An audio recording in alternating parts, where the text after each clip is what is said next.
Torres नव्या वर्षातील सर्वात मोठा फ्रॉड।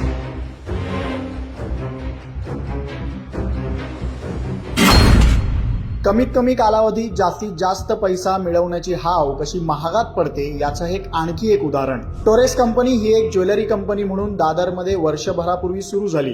पैसे दाम दुप्पट करून देण्याचं आश्वासन देणाऱ्या एकदम फुल प्रूफ स्कीम या कंपनीनं आखल्या।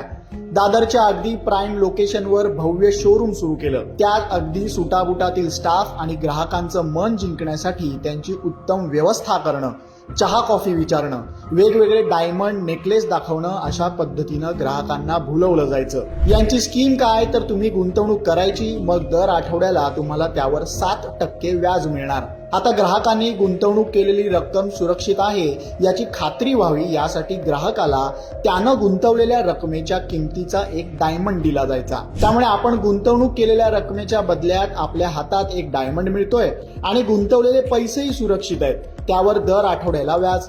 अरे वा, पैसाच पैसा, आपला काहीच तोटा नाही या इराद्यानं लोकही पैसे गुंतवू लागले। कंपनीचा इतका फुल प्रूफ प्लॅन की एक ॲपही तयार केलेलं, त्यात तुम्ही किती गुंतवले त्याची माहिती, ते कधी मॅच्युअर होणार, आता त्याचं स्टेटस काय, किती व्याज जमा झालंय याची सगळी माहिती त्यात अपडेट होत होती।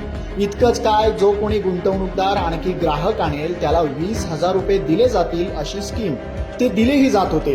दादर सोबतच कांदिवली, मीरा भाईंदर, नवी मुंबईतही यांनी शोरूम सुरू केले। लोकांना 2 महिने 7% व्याजानं पैसे मिळत होते। इथंच त्यांनी लोकांचा विश्वास जिंकला।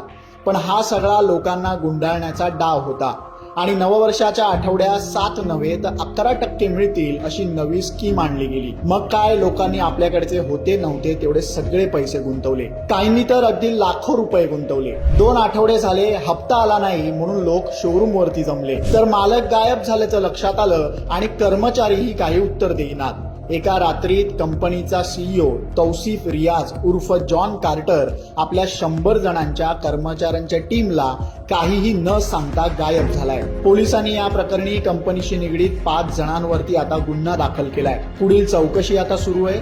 आतापर्यंत एकूण 13 कोटी रुपयांची फसवणूक झाल्याचं अधिकृतपणे तक्रारीत नमूद आहे, पण हा आकडा खूप जास्त असण्याची शक्यता आहे। लोकांचे कष्टाचे पैसे अशा भूलथापांना बळी पडल्यानं पाण्यात गेले।